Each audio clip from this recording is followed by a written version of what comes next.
এবার আমরা আমার দ্বিতীয় পত্রের তৃতীয় অধ্যায় শুরু করব, চলতরিৎ।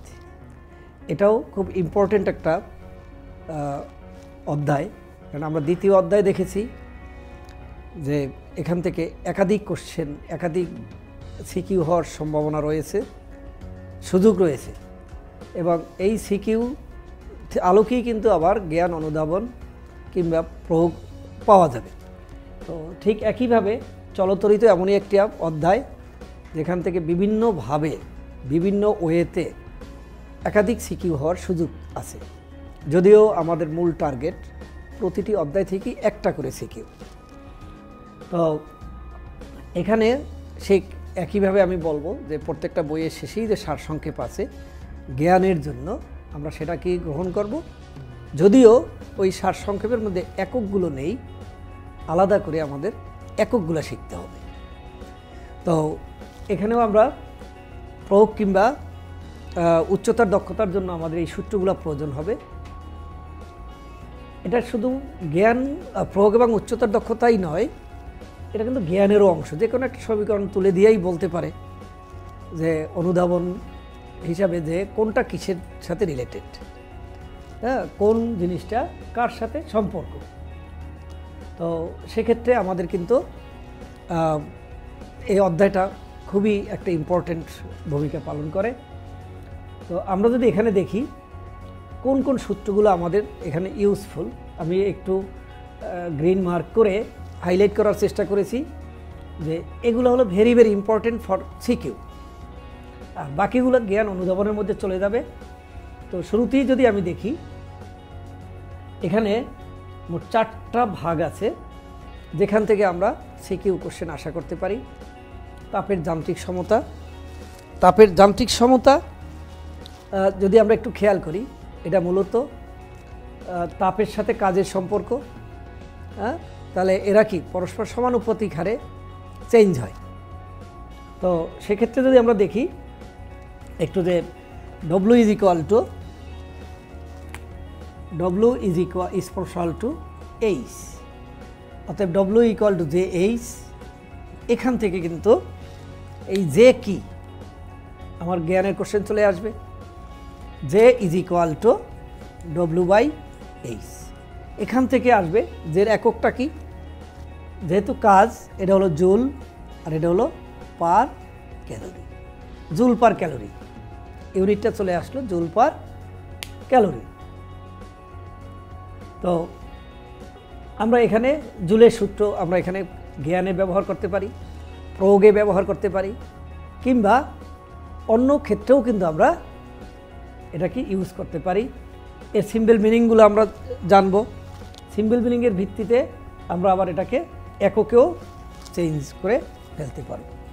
তাহলে আমরা জুলের সূত্রটাকে একটু ভালো করে জানব, কারণ এর সাথে আবার যদি আমি বলি যে W equal to H is equal two W/J, তাহলে ডব্লুকে আবার আমরা লিখতে পারি কি ভি কিউ, বিভব ইন্টু এত। অর্থাৎ এখান থেকে আমরা যদি আমরা দেখি একটু H equal to V Q, আবার কিউ ইকুয়াল টু আমরা কি জানি যে I² IT, Q equal two জানি কি VIT, কারণ প্রবাহ মাত্রা ইকুয়াল হলো কি একক সময় যে পরিমাণ চার্জ প্রবাহিত হয়। এখন ভি ইকুয়াল টু যদি হয় আবার IR ওহমের সূত্র অনুযায়ী ইন্টু IT, তাহলে হয়ে গেল কি I²RT। আমি যদি I² না রাখি, হ্যাঁ, তাহলে আমরা কি লিখতে পারি, I ইকুয়াল লিখতে পারি কি I equal to V/R, V/R whole square into RT, একটা আর চলে গেলে V²RT, V²T/R।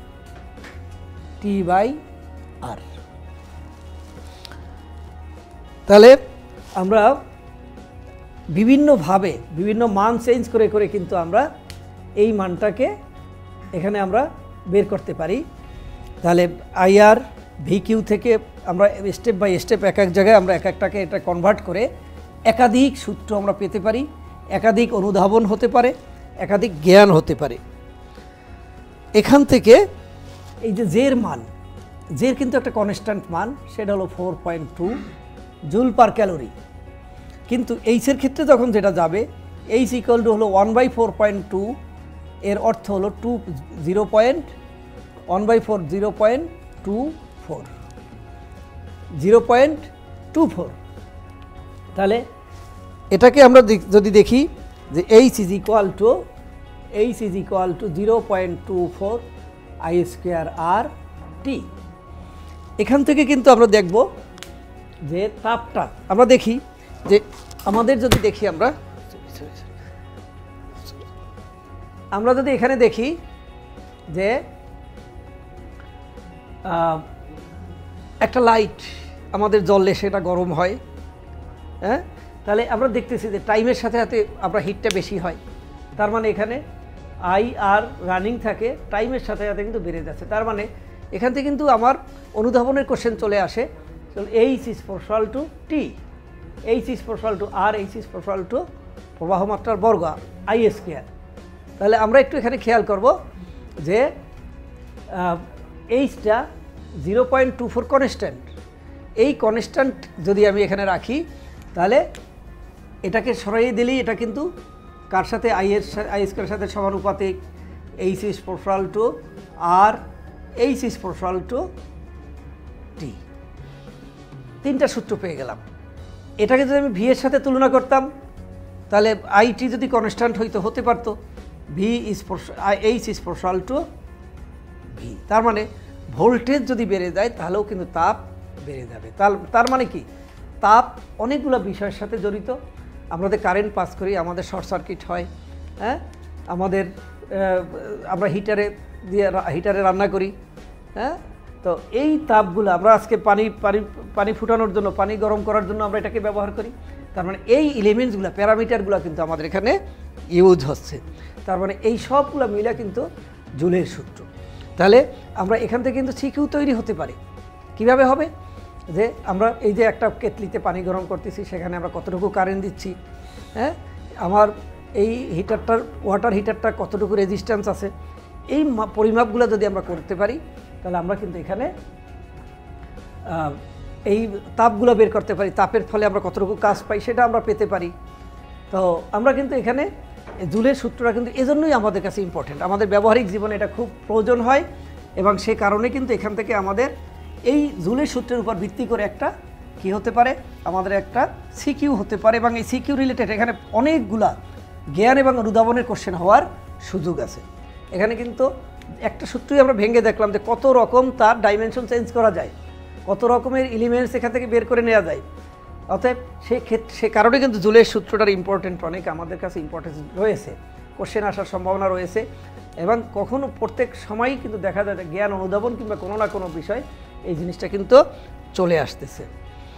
এরপরে যদি আমরা দেখি, এই যে এখানে আরও আছে, এখানের সাথে রিলেটেড কি, আমরা এগুলো পরিমাপ করার জন্য যে ইনস্ট্রুমেন্টগুলো ইউজ করি, যেমন ভোল্টমিটার, এমিটার, হ্যাঁ, মাল্টিমিটার, এই এক একটা যন্ত্রগুলো দিয়ে কিন্তু আমরা আবার এখানে এক একটা পরিমাপ করে থাকি।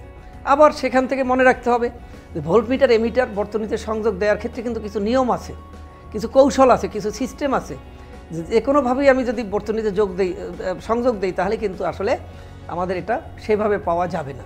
তাহলে যদি আমরা দেখি একটা সার্কিটের মধ্যে এখানে যদি একটা রেজিস্ট্যান্স থাকে, রেজিস্ট্যান্সের প্যারালাল হবে ভোল্টমিটার, আর এটার সাথে সিরিজে হবে এমিটার। এখান থেকে আমরা দেব সাপ্লাই ভোল্টেজ, আর এখানে একটা কন্ট্রোল করার জন্য চাবি থাকে। তাহলে এটা হলো কিন্তু একটা বর্তনী, এটা হলো রেজিস্ট্যান্স, এর অ্যাক্রসে আমরা এখানে খুব দেখব যে আসলে রেজিস্ট্যান্স ছাড়া কিন্তু কখনো কোনো আউটপুট হয় না। তাহলে এই রেজিস্ট্যান্সের অ্যাক্রসে আমার সমান্তরাল কেন, আমরা কিন্তু একটু আগে বলেছি সমান্তরাল কাকে বলবো, যদি সে এসে দুটো ভাগে ভাগ হয়ে যায়, আবার ঘুরে এসে এক জায়গায় মিলিত হয়, তাহলে সেটা হলো কি, সেটা হলো সমান্তরাল। আর একটার ভিতর দিয়ে একটার শেষ আর একটা শুরু, অর্থাৎ এটার ভাগ হওয়ার সুযোগ নেই, তখন সেটা হলো কি, সিরিজ। আমরা যদি এখানে রেজিস্ট্যান্সকেও দেখি, দুটো রেজিস্ট্যান্স যদি এভাবে হয় তাহলে এটা হলো সিরিজ, একটার শেষ আর একটা শুরু। আর যদি এটা ভাগ হয়ে যায় তাহলে সেটা হলো প্যারালাল। তাহলে দেখো এর মধ্যে যদি আমরা এটাকে কি করি, আমরা বাস্তবতা কোথায় পাই, বাস্তব উদাহরণ কোথায় আছে? বাস্তব উদাহরণ আমরা যে দেখি রাস্তার লাইট, হ্যাঁ, রাস্তায় যে লাইটগুলো ইউজ হচ্ছে সেই লাইটগুলো কে বন্ধ করে? আমরা কি কখনো খুঁজে দেখেছি? একটা জায়গা থেকে বন্ধ হয়, একসাথে জ্বলে ওঠে, একসাথে বন্ধ হয়। তার মানে এটা সিরিজ কানেকশন। আবার আমরা যে বাসায় থাকি, বাসায় যে লাইটগুলো ইউজ করি এটা কিন্তু ইন্ডিভিজুয়াল। আমার লাইট আমার প্রয়োজন অনুযায়ী আমি এটাকে ব্যবহার করি, আমার প্রয়োজন অনুযায়ী আমি অন করি, অন্যের কোনো ডিস্টার্ব হয় না। অর্থাৎ প্রত্যেকটা লাইটের জন্য আলাদা আলাদা সুইচ ব্যবহার করি। কারণ আমি যদি এখানে দেখি, এখানে যদি একটা সুইচ ব্যবহার করি, এটাকে অফ করলে আমার একটা অফ হবে, বাকিটা চলবে। আমি দুটো অফ করতে চাইলে দুটো সুইচ এখানে ইউজ করতে পারি। হ্যাঁ, এই সুইচ ব্যবহার করতে গিয়ে কিন্তু আবার কোশ্চেন চলে আসে, সুইচ কয় রকম আছে? এটা এক রকমের সুইচ, চাবি, এটাও কিন্তু চাবি। এটা কি ট্যাপিং কি, এটা হলো প্লাগ কি। দুই দিক থেকে যখন লেগে যায়, আমাদের বাসায় ম্যাক্সিমামই কি প্লাগ কি। হ্যাঁ, বাসায় আছে। আমার ট্যাপিং কিও আছে কোথায়? বাড়ির দরজায় গিয়ে যখন আমরা কলিং বেলটা টিপ দেই, সেটা কিন্তু হলো ট্যাপিং কি। পার্থক্য কোথায়? আমার প্লাগ কিতে কিন্তু অন অফ দুইবারই আমাকে কাজ করতে হচ্ছে, কিন্তু ট্যাপিং কিতে অর্থাৎ কলিং বেলে কিন্তু আমি শুধু চাপ দিয়া দিছি, বন্ধ করার জন্য আমাকে আর কোনো উদ্যোগ নিতে হয় না, একবারই আমার এটা হয়ে যাচ্ছে। তার মানে একটু সার্কিটের মধ্যে কত জিনিস যেগুলো আছে। চাবি আমাকে খেয়াল করতে হচ্ছে, চাবিও দুই প্রকার। চাবিটা কেন ব্যবহার করি, এই অনুধাবনের কোশ্চেন আসবে। হ্যাঁ, বর্তনীতে কেন চাবির প্রয়োজন হয়? চাবির ব্যবহার প্রয়োজনটা হয় কি, আমার কন্ট্রোল করার জন্য। যদি চাবি না থাকতো তাহলে কন্টিনিউ এটা চলতে থাকতো, চলতে গেলে আবার সে জুলের সূত্র এখানে ফিরে আসবে। কেন?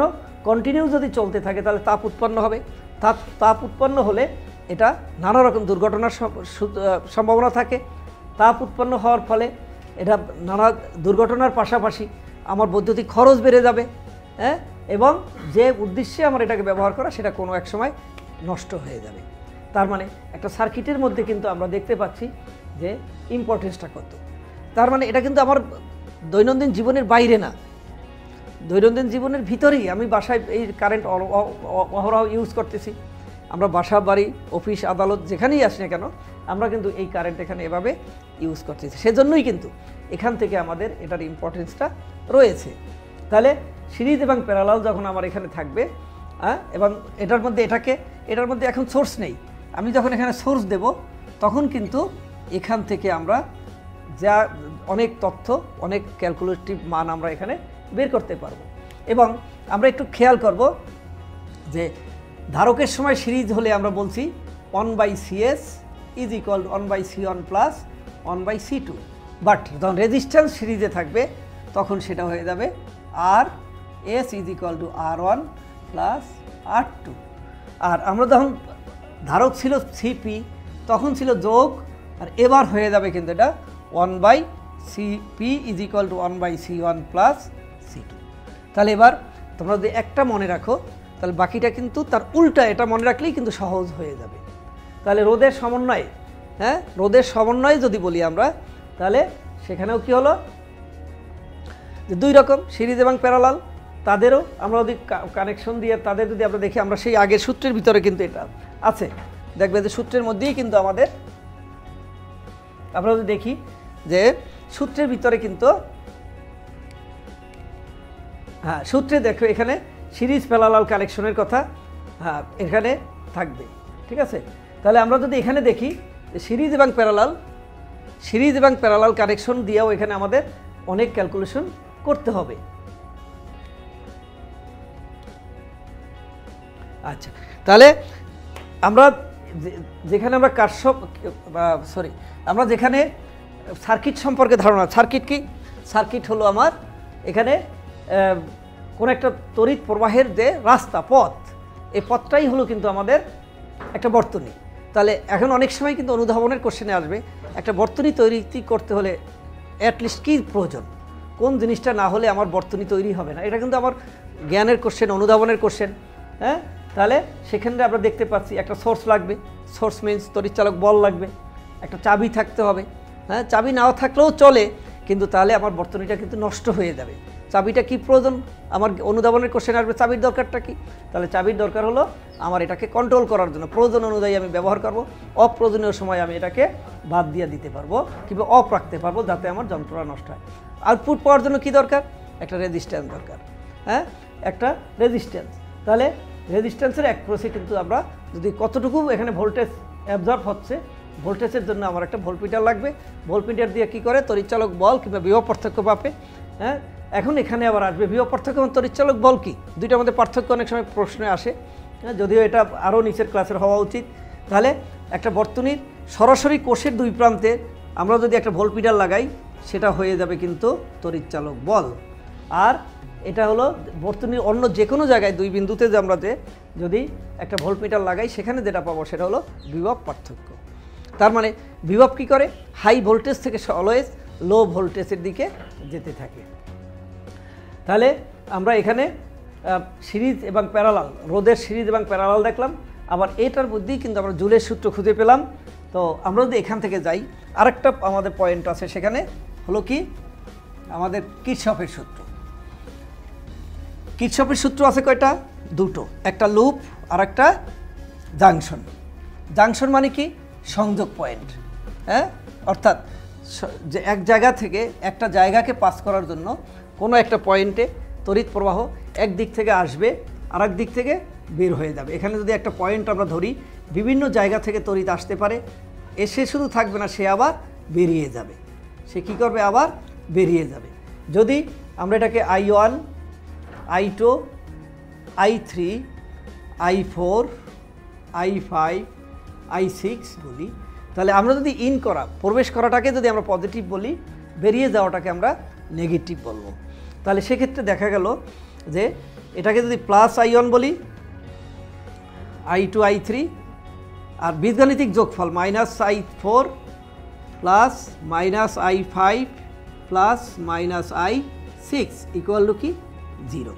নেট রেজাল্টটা হবে কি 0, আসলো এবং গেল, এখানে কিন্তু কিছুই আর থাকলো না।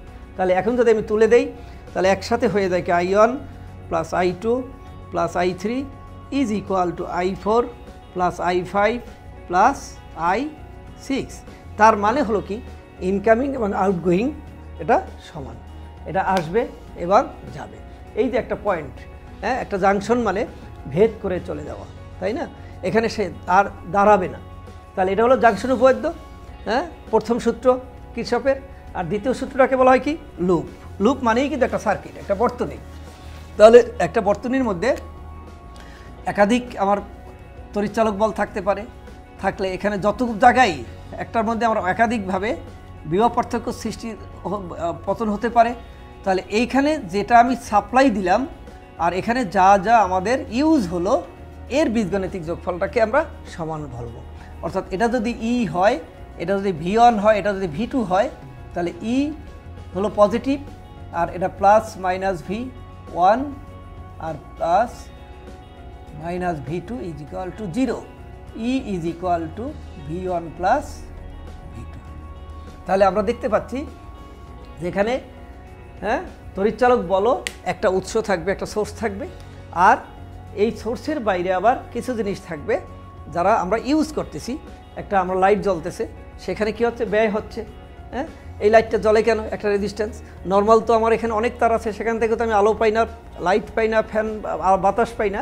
তার মানে সেখানে আমার কি আছে, আমার রেজিস্ট্যান্স অ্যাক্রস নাই, রেজিস্ট্যান্স নেই, সেই কারণেই কিন্তু আমরা সেখানে আউটপুট পাচ্ছি না।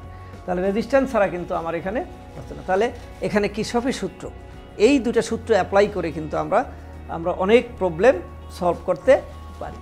তাহলে এখন যদি আবার দেখি যে এখানে আরও কিছু ইনস্ট্রুমেন্ট আছে, এই অধ্যায়ের মধ্যে কিছু ইনস্ট্রুমেন্ট আছে। ইনস্ট্রুমেন্টের মধ্যে আমরা দেখছি এখানে একই যে এখানে রোধের শ্রেণী, সমান্তরাল, সমবায় দেখলাম। তুল্যরোধ, তুল্যরোধের কথা আমরা কিন্তু একটু আগেই বলেছিলাম যে তুল্যরোধটা কি, আসলে একাধিক রোধের পরিবর্তে যে রোধটা ব্যবহার করবো সেটা হলো তুল্যরোধ।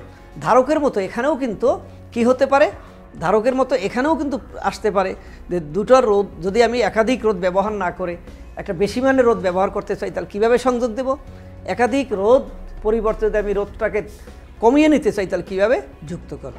তাহলে একটু খেয়াল করবে, ধারকের ক্ষেত্রে যা ছিল তার উল্টা। হ্যাঁ তাহলে আমরা এখানে কিরশফের সূত্র দেখলাম, তাপের যান্ত্রিক সমতা দেখলাম, হ্যাঁ, রোধের শ্রেণী, সমান্তরাল সমবায়, তুল্য রোধ দেখলাম, এবার কিরশফের সূত্র দেখলাম।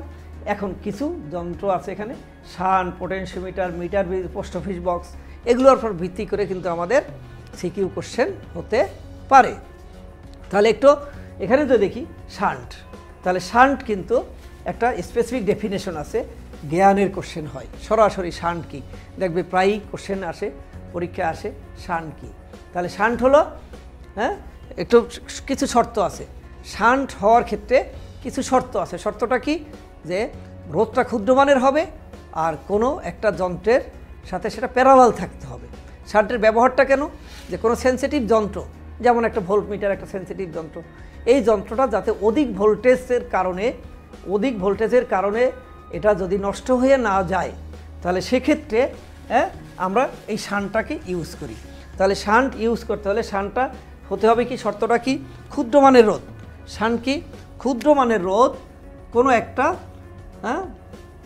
সেন্সিটিভ যন্ত্রের প্যারালালে, যদি আমরা এখানে একটা ভোল্টমিটারকে দেই, একটা যদি আমরা ভোল্টমিটারের প্যারালালে, একটা ভোল্টমিটার হলো একটা সেন্সিটিভ যন্ত্র, এটার সাথে যদি আমরা একটা ক্ষুদ্রমানের একটা রোধ যদি আমরা এখানে দেই, একটা গ্যালভানোমিটার, হ্যাঁ, একটা গ্যালভানোমিটার একটা সেন্সিটিভ যন্ত্র, কারণ গ্যালভানোমিটার কি, তড়িতের উপস্থিতি নির্ণয় করে। গ্যালভানোমিটারের কাজটা কি, তড়িতের উপস্থিতি নির্ণয়।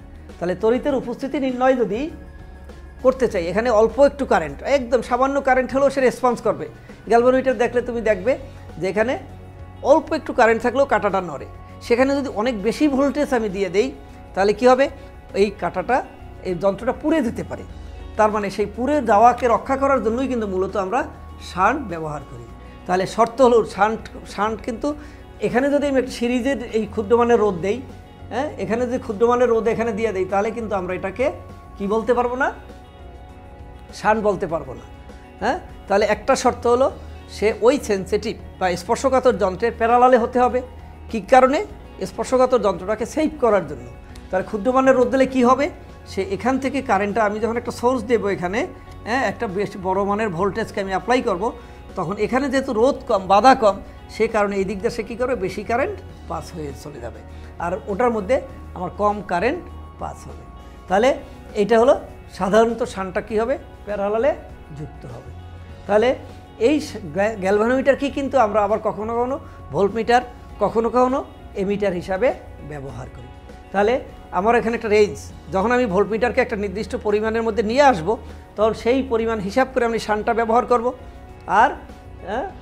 আর যদি আমি এটাকে ভোল্টমিটার হিসাবে ব্যবহার করতে চাই, তাহলে শান্টটাকে, অর্থাৎ ক্ষুদ্রমানের রোধটাকে গ্যালভানোমিটারের সাথে আরেকটাকে আমি যদি প্যারালাল সিরিজে যুক্ত করে দেয়, সেটা ভোল্টমিটার হয়ে যাবে।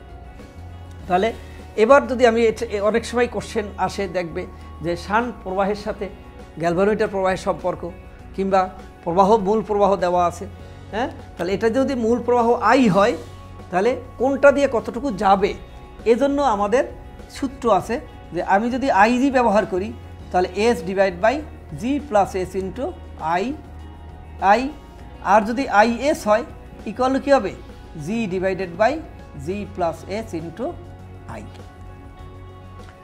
তাহলে ইজিলি আমরা এখানে এই জিনিসটাকে আমরা বের করতে পারি। এখন যদি আমরা এখানে বলতাম যে এটা 100 ওহমের একটা গ্যালভানোমিটার আছে আর 0.1 ওহমের একটা শান্ট আছে, এখানে আমরা ই ইজ ইকুয়াল টু 12 ভোল্ট আছে। এখন যদি বলা হইতো যে কোনটার ভিতর দিয়ে কতটুকু কারেন্ট যাবে, তাহলে কিন্তু আমাদের ফার্স্ট কিন্তু এখানে আমরা দেখি জি আছে, এস আছে, ই আছে, হ্যাঁ, কিন্তু ইর কোনো ফাংশন এখানে নেই, আছে কি আই। তাহলে আই বের করতে চাইলে আমার কি করতে হবে, আগে এখানে তুল্যরোধটা বের করতে হবে। তার মানে আমরা তুল্যরোধ বের করা আগে শিখেছি, এখন আমরা এখানে তুল্যরোধটা বের করতে হবে। তুল্যরোধ কীভাবে বের করবে, যে এটা আছে কীভাবে, কারেকশনটা কীভাবে আছে, প্যারালালে। কেন, এটার দুটো রাস্তা হয়ে গেছে, যে কারেন্টটা এখানে আসলো সে আর অন ওয়েতে না থেকে টু ওয়েতে চলে গেল, সে কারণে এটা হলো কি প্যারালাল মানেই তার দুটো পথ থাকবে, সে কারণে এটা কি হলো, প্যারালাল হয়ে গেল। তাহলে আমি যদি এটাকে সলভ করে চাই যে এই আইজি এবং আইএস বের করব, তাহলে আমার দরকার কি আই বের করতে হলে এই দুটাকে আবার তুল্য রোধ বের করতে হবে। তুল্য রোধ বের করার ক্ষেত্রে প্যারালালের সূত্রটা কি, 1 বাই, যদি আমি আর পি ধরি, 1 by G plus 1 by S. তাহলে 1/100 প্লাস 1/0.1, এটা মানে হলো কি 10, 1/100 প্লাস 10, তাহলে ইকুয়াল টু হলো কত? হ্যাঁ, তাহলে আমরা যদি 100 লসাগু করি তাহলে 101 প্লাস 1000, তার মানে 1000 1/100, তার মানে কি হলো? এটা হলো 1/RP, অতএব RP ইজ ইকুয়াল হলো কি 100/1001। তাহলে এইটা হলো আমার RP। এবার ইজিলি আমরা আই বের করতে পারি। আই ইকুয়াল টু কি E/RP বসিয়ে দিলে আমরা তড়িৎ প্রবাহের মানটা পেয়ে যাব। এই তড়িৎ প্রবাহ আইটা যখনই আমি বের করব তখনই কি হবে? এখানে আমি এই আইটা বসাই আইজি এবং আইএস এর মানটা বের করতে পারি। তাহলে একটু খেয়াল করি, এই প্রবলেমটা সলভ করতে হলে আমাকে কিন্তু শুধু প্যারালাল সিরিজ কানেকশন বুঝতে হবে, সেই সমীকরণ জানতে হবে, হ্যাঁ, সে ওহমস ল এর সূত্রটা জানতে হবে। ওহমস ল তো আমরা এখানে সিলেবাসে নেই, কিন্তু আগে পড়েছি, সেটা ব্যবহার করতে হচ্ছে। তারপরে গিয়ে আমরা এখানে এই মানটাকে বের করতে পারি। এখানে উচ্চতর দক্ষতা হিসাবে বলতে পারে শান্ট এবং গ্যালভানোমিটার প্রবাহের মধ্যে কে কত গুণ বেশি। হ্যাঁ, তা আমি যদি এখানে এতটুকু না দিয়া এর সাথে কম বা বেশি করতে চাই, তখন আমি কি পরিবর্তন আনবো? এভাবেই আমার এখানে উচ্চতর দক্ষতাটা চলে আসতে পারে। তাহলে আমরা এখানে যদি দেখি যে আমরা দেখলাম শান্টের ব্যবহার, তারপরে শান্ট কি বোঝা গেল? একটা ইম্পর্টেন্ট, এটা আমরা আমাদের বাসা বাড়িতে অনেক ক্ষেত্রেই কিন্তু ব্যবহার করতে হয়। আমার বাড়িতে অনেক সেন্সিটিভ যন্ত্র আছে, আমরা এখন আধুনিক যুগে এটাকে ইউজ করে থাকি, তাহলে সেক্ষেত্রে আমাদের শান্ট ব্যবহার করতে হয়। ল্যাবরেটরিতে আমরা শান্টটাকে ব্যবহার করি, হ্যাঁ, কেন? যাতে আমার গ্যালভানোমিটার পুড়ে না যায়, অন্য ক্ষেত্রে না যায়। এরপরে আছে কি, এখানে খুব ইম্পর্টেন্ট একটা বিষয় চলে আসবে, সেটা হলো পোটেনশিওমিটার। ভেরি ইম্পর্টেন্ট একটা অংশ, এটা কিন্তু প্র্যাকটিক্যালে আছে, প্লাস এই পোটেনশিওমিটার উপর ভিত্তি করে আমাদের কোশ্চেনও হতে পারে। ফার্স্টে যদি আসে যে জ্ঞানের কোশ্চেন, যে পোটেনশিওমিটারে মূলত কয়টা তার আছে, কতটুকু তার আছে, তাহলে পোটেনশিওমিটারে মোট 10টা তার থাকে। হ্যাঁ, পোটেনশিওমিটারে কি থাকে? 10টা তার থাকে। তাহলে 10টা তার, প্রত্যেকটা তার কতটুকু? 1 মিটার লম্বা, প্রত্যেকটা তারই হলো 1 মিটার লম্বা। তাহলে এরকম যদি 10টা তার থাকে, হ্যাঁ, 10টা তার ঘুরে ঘুরে এখানে 1 2 3 এভাবে যদি আসে,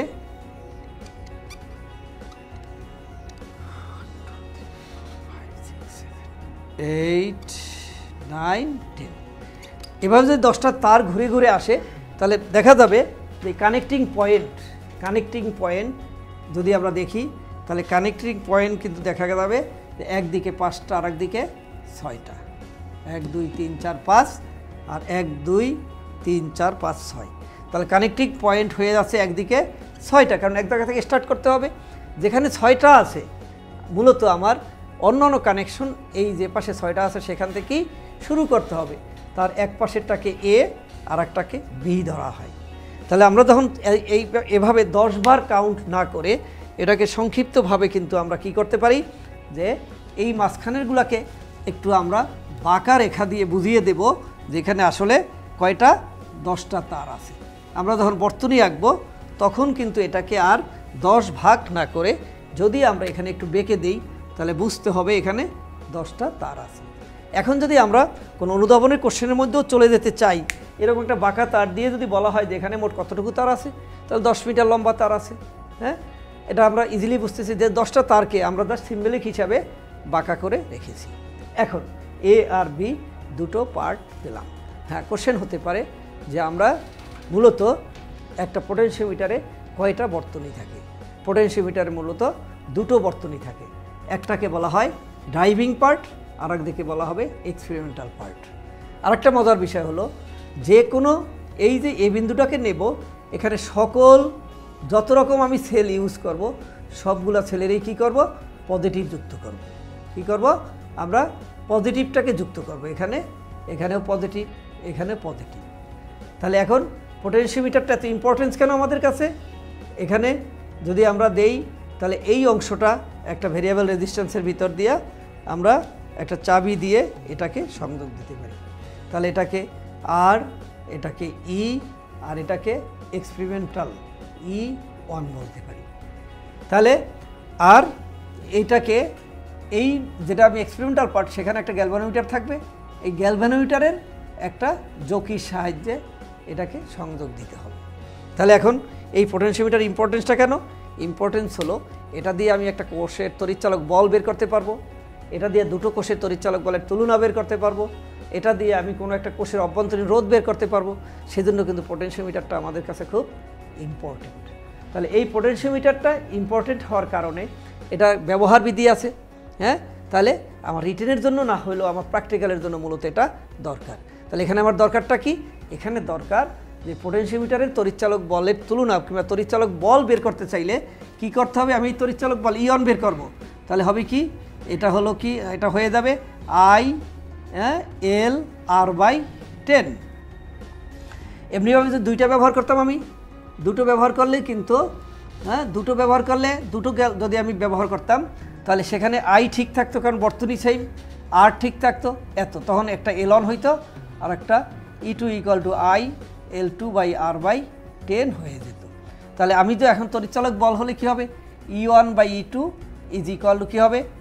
L1/L2। তার মানে কি, এরা যত বড়ই বর্তনী হোক না কেন, সার্কিট না হোক, আমরা কিন্তু এখানে E1/E2 = L1/L2 পেয়ে গেলাম। এখন সুন্দর সিকিউ হয়ে যাবে যে একটা পোটেনশিওমিটারের মধ্যে আমি যদি দুটো কোষকে ব্যবহার করি, একটা নাল পয়েন্ট, হ্যাঁ, নাল পয়েন্ট মানে গ্যালভানোমিটারের বিক্ষেপ কখন 0 হয়, সেটা যদি 430 সেন্টিমিটার হয়, হ্যাঁ, আরেকটা যদি 510 সেন্টিমিটার হয়, এটা L1 L2। তাহলে কোন তড়িৎচালক বলটা, কোন কোষের তড়িৎচালক বল বেশি? তাহলে আমরা তখন এই ফর্মুলা ইউজ করে কিন্তু এখানে চলে আসতে পারি।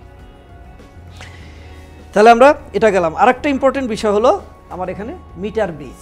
মিটার ব্রিজটা কিন্তু আসলে খুব সহজেই সিকিউ কোশ্চেন হতে পারে। মিটার ব্রিজ, তাহলে মিটার ব্রিজে কি আছে? মিটার ব্রিজ হলো নাম থেকেই কিন্তু আমরা বুঝতে পারি যেটাকে আমরা মিটার ব্রিজ কেন বলছি। এখানে যেহেতু 1 মিটার লম্বা একটা তার থাকে, সেজন্যই কিন্তু আমরা এটাকে মিটার ব্রিজ বলে থাকি। 1 মিটার লম্বা একটা তার আছে, তাহলে সেখানে সুন্দর করে একটু বোঝার চেষ্টা করবো, কারণ এটা দিয়ে কিন্তু খুবই সিকিউ কোশ্চেন হওয়া খুব সহজ। এটা প্র্যাকটিক্যাল থাকলেও এটা দিয়ে কিন্তু কোশ্চেন হতে পারে।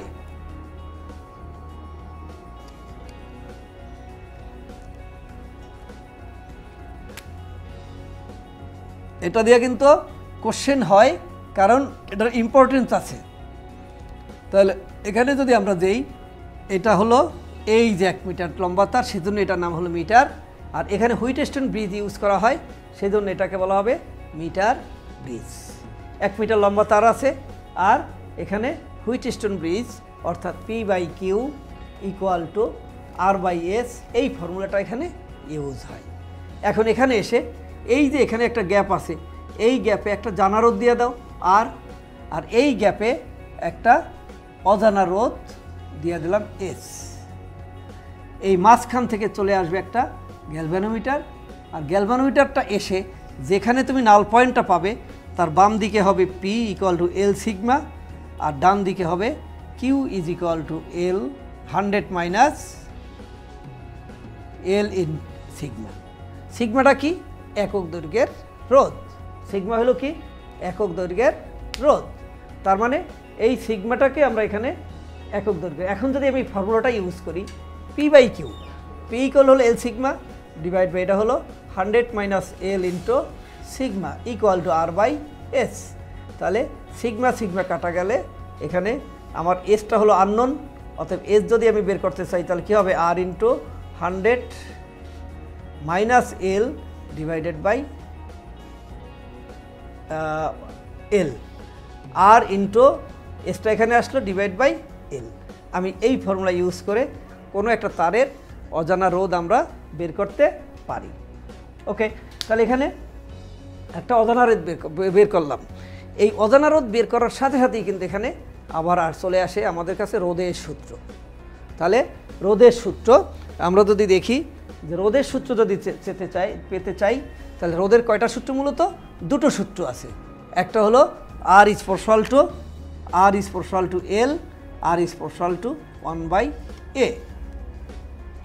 তাহলে R is proportional to এত। এখানে যদি আবার একটু খেয়াল করি, দুটো হলো মূল সূত্র, এই দুটো থেকে কিন্তু আবার একটা আরও সূত্র বের হতে পারে। হ্যাঁ, তাহলে সেটা কি? R is proportional to L, R is proportional to 1/A। সাধারণত তারের প্রস্থচ্ছেদটা হয় গোলাকার, সেজন্য এই আর এর পরিবর্তে আমরা লিখতে পারি কি 1/πr², প্রস্থচ্ছেদের ক্ষেত্রফল। তাহলে পাইটা কনস্ট্যান্ট, অতএব R is proportional to 1/r²। এই 1/r², 1/A, 1/L এটা কিন্তু অনেকগুলা আবার মেসেজ বহন করে, অনেকগুলা ইনফরমেশন এখানে বহন করে। তাহলে R is proportional to L, তাহলে R is proportional to যদি L হয়, তাহলে দৈর্ঘ্য আমরা দেখি গ্রামে গঞ্জে অনেক দূরে লম্বা তার গেলে ভোল্টেজ কমে যায়। তার কেন? কারণ রোধটা বেড়ে যায়, দৈর্ঘ্য L বাড়লে রোধ বাড়ে। আবার দেখা যায় যে আমরা যে ফিউজ তারগুলো ইউজ করি, সেখানে কিন্তু একদম চিকন তার থাকে। ফিউজ তারগুলো যেখানে আমরা ইউজ করি, সেখানে তারটা যত চিকন হবে তত বেশি ফিউজ হিসাবে বেশি কাজ করে। কারণ কি? চিকন তারের রোধ কী হয়? R is proportional to 1/A। তা আরটা যদি ছোট হয়, আরটা স্মল আর অর্থাৎ ব্যাসার্ধটা যদি ছোট হয়, তাহলে রোধটা বেশি হয়। হ্যাঁ, এইটা যত বাড়বে এটা তত কমবে। তাহলে চিকন তারের কি হবে? চিকন তার R², স্মল আর যদি ছোট হয়ে যায় তাহলে আরটা বেড়ে যায়, তাই না? তাহলে কি হয়? আমরা খুব তাড়াতাড়ি এটাকে কারেন্ট যাতে বেশি না যায়, তাহলে মোটা তারের আমার কি রোধ, মোটা তারের আর বেশি হলে মোটা তারের রোধ কম, সেই জন্য বেশি কারেন্ট যায়। আর চিকন তারের কারণে এটা খুব দ্রুত ডিসকানেক্ট হতে পারে। আমরা ফিউজ তারটা কেন ইউজ করি? আবার অনুধাবনের কোশ্চেন আসবে, কারণ কোনো যন্ত্রকে সেভ করার জন্য অতিরিক্ত কারেন্ট যাতে না আসে, সে কারণেই কিন্তু আমরা ফিউজ তারটা ইউজ করি। অতএব যদি আমরা এটাকে রোধকে কমিয়ে দিই, তাহলে তো ওটা বেশি চলে যাবে। সে কারণেই কিন্তু একটা কোশ্চেন এখানে আসে, চিকন তার এবং মোটা তারের মধ্যে কোন তার দিয়ে বেশি কারেন্ট পাস হবে, অথবা আসতে পারে ফিউজ তারের মধ্যে আমরা ফিউজ তার কেন আমরা ব্যবহার করি। তাহলে আমরা এখান থেকে একটার মধ্যে কিন্তু অনেকগুলো কোশ্চেন আমরা পেয়ে যাচ্ছি। একটু খেয়াল করবে যে আমরা এখানে রোধের অনেক সূত্র এখানে, এখন ওই যে মিটার ব্রিজ আমরা রেখে আসলাম, মিটার ব্রিজের সাহায্যে আমি রোধ বের করলাম। তাহলে এই যে R is proportional to L R R is proportional to A, এই দুইটাকে যদি আমি একত্র করি, R is proportional to L/A, অতএব R is equal to একটা চলে আসে রো L/A, একটা সমানুপাতিক ধ্রুবক। এই সমানুপাতিক ধ্রুবকটাকে আবার বলা হয় কি? আপেক্ষিক রোধ।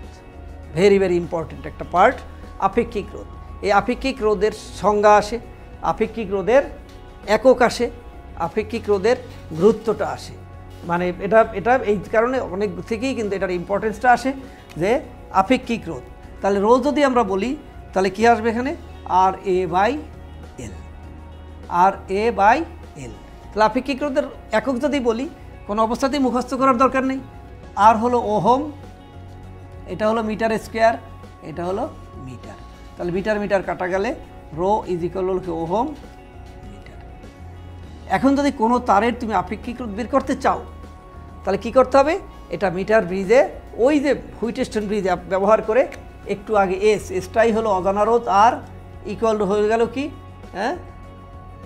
এটাই অজানা রোধ, আর সেটাই তুমি আপেক্ষিক রোধ বের করতে চাইলে এখানে এই সমীকরণের আমি মানটা বসিয়ে আপেক্ষিক রোধটা বের করতে পারব। তাহলে আমরা এই অধ্যায়ে এতই ইম্পর্টেন্ট যে আমরা কত ধরনের কোশ্চেন হতে পারে, সে কারণেই কিন্তু এটাও কিন্তু আমাদের একটা কনফার্ম কোশ্চেন হওয়ার জায়গা। তাহলে অলরেডি আমরা কিন্তু 3টা কোশ্চেন সম্পর্কে আমরা এখানে একদম পরিপূর্ণ 3টে, এর মধ্যে কোনো সন্দেহ নেই যে এই 3 চ্যাপ্টার থেকে 3টা কোশ্চেন আসবে না। তাহলে আমার আর থাকলো কয়টা? 2টো কোশ্চেন, 2টো, আর 2টো হইলেই কিন্তু আবার 5টা হয়ে যায়। তাহলে এবার আমরা ফার্স্ট দেখিয়েছিলাম যে আমরা যখন 6টা ভাগে ভাগ করি, তখন কিন্তু এখান থেকে 3টা কোশ্চেন, ইলেকট্রিসিটি থেকে আমরা 3টা কোশ্চেনের আশা করেছিলাম। তাহলে যদি 2 অধ্যায় থেকে 2টা আসে, বাকি থাকলো 2টা অধ্যায়। একটা কি? তড়িৎ প্রবাহী চৌম্বকক্রিয়া ও চুম্বকত্ব, আর একটা হলো কি?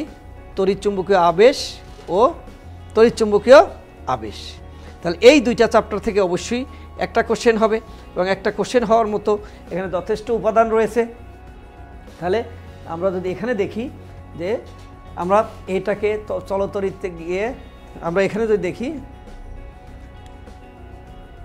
আমরা এখানে তড়িৎ প্রবাহের চৌম্বক ক্রিয়া ও চুম্বকত্ব, এখানে যদি আমরা একটু খেয়াল করি যে চুম্বকত্ব, তড়িৎ প্রবাহের চৌম্বক ক্রিয়া, সেখানে যদি দেখি যে আমাদের, তাহলে আমরা এক্ষেত্রে দেখব যে মূলত এখানে কুলম্বস ল আছে, কুলম্বের সূত্র ভিত্তি করে। আর এখানে চুম্বকত্ব যদি বলি, চুম্বকত্ব, চুম্বক এবং চৌম্বক পদার্থ, এখানে একটা বিশাল ডিফারেন্স চলে আসে। এখানে ডিফারেন্স চলে আসলে সেখানে আমরা দেখব যে চুম্বক কি, চৌম্বক পদার্থ কি। সেখানে কিন্তু একটা চুম্বকটা কি, চুম্বক হলো যার চুম্বকত্ব আছে। চুম্বকত্ব কি, একটা বস্তুকে যদি মুক্তভাবে ঝুলিয়ে দিলে উত্তর দক্ষিণে মুখ করে থাকে, আর সে মানে সমমেরুকে বিকর্ষণ এবং বিপরীত মেরুকে আকর্ষণ করে, তাহলে এটাই হলো এটা হলো চুম্বক। আর এই ধর্ম দুটোকে বলা হয় কি, চুম্বকত্ব। তাহলে এক ধরনের পদার্থের মধ্যে এটা সবসময়ই থাকে, সেটা হলো চুম্বক। আর এক ধরনের পদার্থ থাকে যাদের মধ্যে এটা কি হয়, এক ধরনের পদার্থ থাকে যেখানে এটা সচরাচর থাকে না, সচরাচর না থেকে কি করে, অন্য একটা চুম্বকের কাছে গিয়া সে তার এই ধারণা প্রদর্শন করে, অর্থাৎ সে চুম্বকে পরিণত হয়। যখন সে চুম্বকে পরিণত হয়, তখন সেটাকে বলা হবে চৌম্বক পদার্থ। আর এক ধরনের পদার্থ আছে যা চুম্বকের কাছে নিলেও সে আর সেই চুম্বক দ্বারা আকৃষ্ট হয় না কিংবা বিকর্ষিত হয় না, সেটা হলো অচৌম্বক পদার্থ। এই চৌম্বক পদার্থ আবার তিন রকম, তোমরা এখানে পড়বে যে ফেরোচুম্বক, প্যারাচুম্বক, ডায়াচুম্বক আর ফেরোচুম্বক। তাহলে এখান থেকে আমরা এম্পিয়ারের সূত্র ব্যবহার করে কিছু কোশ্চেন পাবো এখান থেকে। এর পরের অধ্যায়ে যদি আমরা চলে যাই, এর পরের অধ্যায় চৌম্বক, এর পরের অধ্যায়ে যদি আমরা চলে যাই যে তড়িৎ প্রবাহের চৌম্বক আবেশ, তড়িৎ প্রবাহ, চৌম্বক আবেশ এবং পরিবর্তিত প্রবাহ। এইটা একটা ইম্পর্টেন্ট, একটা খুবই ইম্পর্টেন্ট অংশ, যে তড়িৎ চৌম্বকীয় আবেশ ও পরিবর্তিত প্রবাহ। এখন আবেশ যখন হয়, আবেশ মানে কি, অন্যের দ্বারা প্রভাবিত হওয়া। এখানেও তোমরা দেখবে যে এই দুটো চ্যাপ্টারের মধ্যেও আমার সারসংক্ষেপের মধ্যে কি আছে, সারসংক্ষেপ যেখানে আছে, সারসংক্ষেপের মধ্যে দেখতে পাবে যে জ্ঞানের কোশ্চেন আছে, সূত্রগুলোর মধ্যে অনুধাবনের কোশ্চেন আছে। হ্যাঁ, তড়িৎ চৌম্বক আবেশের ক্ষেত্রে গিয়া খুব মজার বিষয় পাবে যে এখানে স্বকীয় আবেশ, পারস্পরিক আবেশ। স্বকীয় আবেশকে আমরা কি দিয়ে প্রকাশ করি, এল দিয়ে প্রকাশ করি। স্বকীয় আবেশকে আমরা এল দ্বারা প্রকাশ করি। তার মানে আবেশটা কিছুর উপর ডিপেন্ড করে, phi is proportional to I.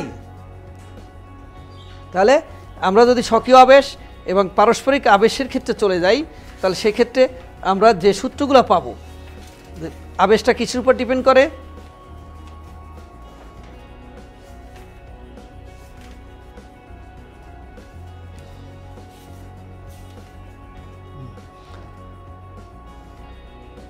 তাহলে phi is equal to I, phi is proportional to I.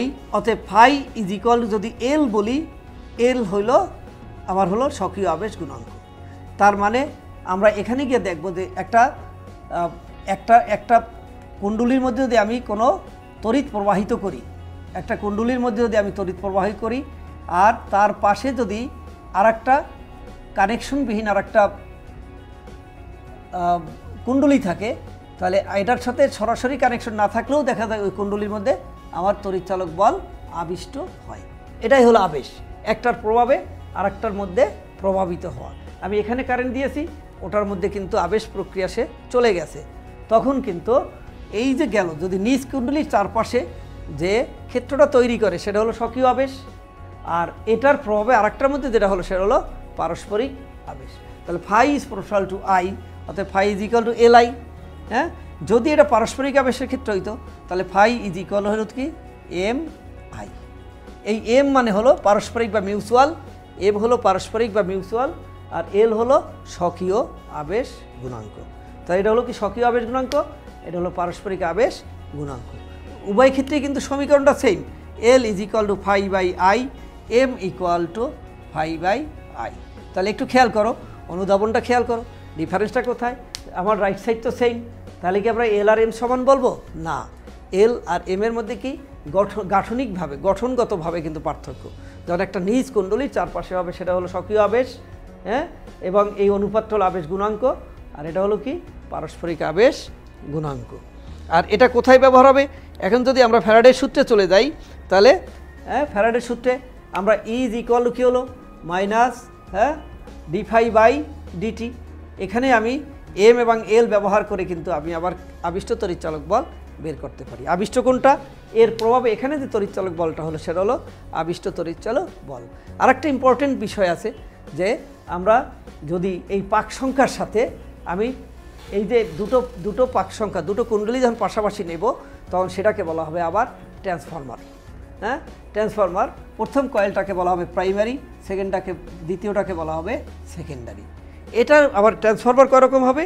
দুই রকম, একটা হলো স্টেপ ডাউন, স্টেপ আপ। তাহলে একটু খেয়াল করবে যে আমরা এখানে অনেকগুলো বিষয় জেনে গেলাম তড়িৎচুম্বকীয় আবেশ থেকে। কোত্থেকে? তড়িৎচুম্বকীয় আবেশ থেকে। এরপরে আমি যদি দেখি যে একটা পার্ট চলে গেল, তড়িৎচুম্বকীয় আবেশ থেকে একদম পরিপূর্ণ কোশ্চেন হওয়া খুবই সুযোগ রয়েছে। তাহলে এরপরে আমরা আরেকটা অংশ এখানে রয়ে গেল পরিবর্তিত তড়িৎ প্রবাহ। পরিবর্তিত তড়িৎ প্রবাহ, তাহলে আমরা জানি প্রবাহ দুই রকম, একটা ডাইরেক্ট কারেন্ট আর একটা কি অল্টারনেটিভ কারেন্ট, এসি আর ডিসি। সুন্দর, আমাদের বাড়িতে আমরা কারেন্ট ব্যবহার করি, দুইভাবে ব্যবহার করি। রিমোট কন্ট্রোলের মধ্যে আমরা কখনো ব্যাটারি ব্যবহার করি, আবার আমরা যে বাড়িতে টিভি বা অন্যান্য যন্ত্রপাতি চলে এই কারেন্টটা বাহির থেকে আসে, বাহির থেকে আমাদের মেইন সুইচ দিয়ে এখানে চলে আসে। তাহলে আমরা দুই ধরনের কারেন্ট পাই। তাহলে সেটা কি? একটা হলো এসি আর একটা DC. AC alternative current, DC direct current. আমরা রিমোট কন্ট্রোলে যে ব্যাটারিটা ব্যবহার করি, অর্থাৎ যার প্লাস মাইনাস ফিক্সড। হ্যাঁ, আমি রিমোটের মধ্যে একটা ব্যাটারি দুইটাই একই ডিরেকশনে দিলে কিন্তু চলে না। হ্যাঁ, একটার শেষ আর একটা শুরু। হ্যাঁ, সিরিজ কানেকশনে আমরা যদি দিয়ে দিই তাহলে ব্যাটারিটা কাজ করে। আর যদি সিরিজ কানেকশন না দিয়ে আমি যদি দুইটাকেই একমুখী করে দেই তাহলে কিন্তু এটা কাজ করে না। তাহলে ডিসির কি হলো? একটা নির্দিষ্ট প্লাস মাইনাসটা নির্দিষ্ট করা, কিন্তু এসিতে কিন্তু সেটা না। আমি যদি মোবাইলের চার্জারটাকে কোনো একটা প্লাগের মধ্যে ঢুকাই, সেখানে কিন্তু আমার এখানে প্লাস মাইনাস দেখে না, যে এভাবে সোজাসুজি ঢুকালেও যা হবে, উল্টাই ঢুকাইলেও কিন্তু এটা চলে। সুতরাং সেক্ষেত্রে কিন্তু আমার মোবাইলের চার্জারটা ইউজ করার ক্ষেত্রে আমার কোনো খেয়াল করার দরকার নেই, আমি প্লাগের মধ্যে দিলেই হলো। কিন্তু একই নিয়মে যদি আমি রিমোটটাকে আমি বেখেয়ালভাবে যদি আমি রিমোট কন্ট্রোলের মধ্যে ঢুকাই তাহলে কিন্তু সেটা চলবে না। তার মানে এখানে একটা ইম্পর্টেন্ট মেসেজ হলো এসি এবং ডিসি আমাদের জানা এবং এদের পার্থক্যটা বোঝা। এসি সাধারণত ডিসি হলে সেটার মধ্যে প্লাস মাইনাস ফিক্সড থাকবে, এসি হলে সেটা অল্টারনেট, আমি একটা পজিটিভ হলে আর একটা অটোমেটিক্যালি নেগেটিভ হয়ে যাবে। আমরা এসিটা কি? এসিটা হলো খরচ কম। হ্যাঁ, এক জায়গা থেকে আরেক জায়গায় আমরা বহন করে কি একটা মাধ্যমে বহন করতে হবে, একটার মাধ্যমে বহন করতে হবে। আর যদি আমরা ডিসিটাকে আমি ব্যাগ বিভিন্নভাবে বহন করতে পারি, কিন্তু কস্টিংয়ের দিক থেকে দেখা যায় ডিসির কষ্ট অনেক বেশি, এসির কষ্ট অনেক কম। কারণ সে উৎপাদিত হয়ে বিভিন্নভাবে অনেক দূর থেকে এসে এটার খরচটা কমে যায়। তার মানে কি? এসি এবং ডিসি দুটোই কিন্তু আমরা ইউজ করতেছি, হ্যাঁ, কিন্তু আমরা হয়তো গুরুত্ব দিচ্ছি না। তাহলে আমি যদি ফিগারে দেখি তাহলে এসির ফিগারটা হবে তরঙ্গ আকারে এভাবে, আর অবশ্যই এদিকে টি, আর একদিকে আমি ই বা ভি বা আই, আমি যেটা পরিমাপ করতে চাই সেভাবে দেব। আর ডিসি যদি হইতো তাহলে এটা একদম স্ট্রেট চলে যেত। কী হইতো? স্ট্রেট চলে যেত। ঠিক আছে, তাহলে এখানে কিন্তু বিস্তারটা অলওয়েজ সেম, কিন্তু এখানে বিস্তার কিন্তু সেম না। যখন সর্বোচ্চ ওঠে তার বিস্তার এটা আস্তে আস্তে কমে আবার বাড়ে। তার মানে এসির বিস্তার ফিক্সড না, ডিসির বিস্তারটা ফিক্সড। কিন্তু অনেক সময় কিন্তু আমরা এসি আর পুরোপুরি পাই না। সেখানে কি হয়? হ্যাঁ, যদি এমন হয় এরকম হয়, এটা কিন্তু এটা উপরেও আছে নিচেও আছে, কিন্তু এটা সবই উপরে। হ্যাঁ, নিচের দিকেরটার নামছে, নিচেরটাও কিন্তু উপরে উঠে যাচ্ছে। সেজন্য তখন এই ডিসিটার নাম হয়, এসিটার নাম ডিসির হবে কি পালসেটিং ডিসি। তাহলে এখানে ইম্পর্টেন্ট একটা মেসেজ হলো এসি এবং ডিসির পার্থক্যটা আমাদের জানা দরকার। হ্যাঁ, এসি এবং ডিসির পার্থক্যটা জানা দরকার। আমার বাড়িতে লাইট, ফ্যান, ফ্রিজ, টিভি ইত্যাদি যা চলে সবগুলো এসিতে। হ্যাঁ, আর এগুলো চালানোর জন্য যে রিমোটগুলো ব্যবহার করি কিংবা মাইকের সাথে এক্সট্রা ব্যাটারি ব্যবহার করলে এগুলো হলো ডিসি। তার মানে আমি এর সোর্সটা জানলাম, কোথায় আমরা ব্যবহার করি, এই জিনিসটা কিন্তু আমরা এখানে দেখতে পেলাম। এখানে এসে আমরা বাড়িতে যে 220 ভোল্ট বলি, আসলে এটা কি? এইটা হলো, এইটাকে বলা হবে গড় বর্গের বর্গমূল, অর্থাৎ রুট মিন স্কোয়ার। এটাকে বলা হবে কি? একটা এসি প্রবাহের গড় বর্গের বর্গমূল। তাহলে এখানে 3 ধরনের জিনিস পাবে, সেটা হলো যে গড় বর্গের বর্গমূল, একটা হলো অ্যাভারেজ ভ্যালু। তাহলে হলো কি, যদি আমি তড়িৎচালক বলের গড় বল বলি ইভি, অ্যাভারেজ ভ্যালু ই অ্যাভারেজ, তাহলে এটা হলো কি? অ্যাভারেজ হলো 2/π ইন্টু E0। 2/π মানে 3.14 E0। E0 মানে আমি যখন এটাকে একটা এসি প্রবাহ বলবো,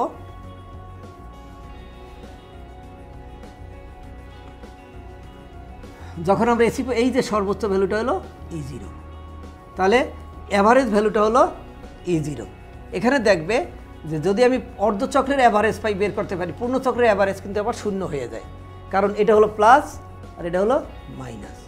হ্যাঁ, আর আরএমএস যদি বলি আমি, আরএমএস ইজ ইকুয়াল হলো 1/√2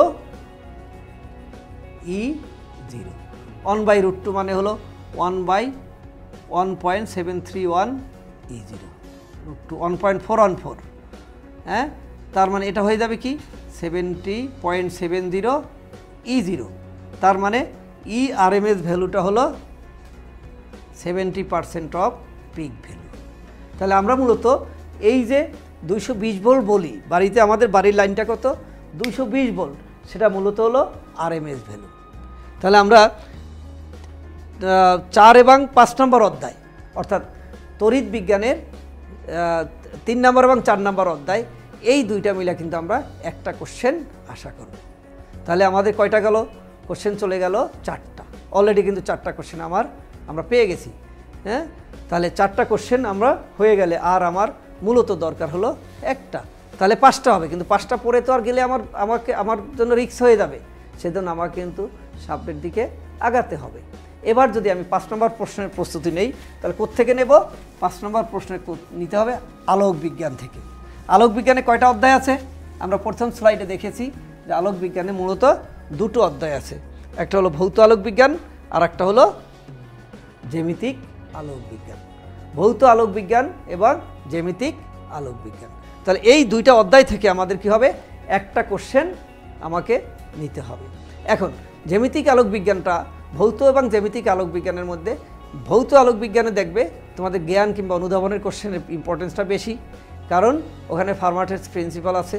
হ্যাঁ, এই ল্যাঙ্গুয়েজ বেস। কিন্তু আবার তুমি যে জ্যামিতিক আলোক বিজ্ঞানে দেখলে, ওখানে গিয়ে কিন্তু আমরা দেখতেছি যে একটা প্রিজমের প্রসঙ্গ আসতেছে। ঠিক আছে, কি আসতেছে? প্রিজম। এই প্রিজম দিয়ে কিন্তু অনেক কোশ্চেন এসে যায়। তাহলে প্রিজমটাকে আমাকে ঠিকভাবে বুঝতে হবে, প্রিজমটাকে আমাকে ঠিকভাবে শিখতে হবে। তাহলে প্রিজম প্রসঙ্গে যখন আসবে, তখন দেখবে যে প্রিজমের ক্ষেত্রে প্রিজমটা কি। তাহলে ফার্স্ট হলো প্রিজম সম্পর্কে যখন তুমি জানবে, এখানে দেখবে যে তরঙ্গমুখ কী, তরঙ্গ উৎস কী, এখানে দেখবে যে আলোর ব্যতিচার কী, গঠনমূলক ব্যতিচার কী, ধ্বংসাত্মক ব্যতিচার কী। তাহলে এই জ্যামিতিক আলোক বিজ্ঞানের মধ্যে অনেকগুলা পয়েন্ট আছে, তরঙ্গমুখ, জ্যামিতিক তরঙ্গ দৈর্ঘ্য, হ্যাঁ, আলোর ব্যতিচার, আলোর সমবর্তন, আলোর অপবর্তন গ্রেটিং। অর্থাৎ এই জ্যামিতিক আলোক বিজ্ঞানটা আবার খুব 2টার মধ্যে কিন্তু এখানকার অংশটা ইম্পর্টেন্সটা বেশি। সমবর্তন, এখানে জ্ঞান, অনুধাবন এবং গাণিতিক রূপের প্রচুর জায়গা রয়েছে। এখানে প্রিজমের কথা বলা আছে যে প্রিজম কি, হ্যাঁ, প্রিজমে কয়টা তল আছে, প্রিজম কয় রকম, সরু প্রিজম, সমপ্রিজম, প্রত্যেকটা প্রিজমের যদি আমি ছবিটা আঁকি একটা ত্রিভুজাকৃতি হবে, এখানে বিচ্যুতিটা কি, হ্যাঁ, ইত্যাদি ইত্যাদি। এখানে কিন্তু অনেকগুলা ইম্পর্টেন্ট জায়গা রয়ে গেছে। অতএব আলোক বিজ্ঞানটাকে তুমি বেসের যদি নাও, তাহলে এখানে আমরা অনেকগুলা কোশ্চেন এখানে খুঁজে পাবো। তাহলে আমরা যদি এখানে দেখি আবার যে আলোক বিজ্ঞানের মধ্যে আমরা কি পাচ্ছি,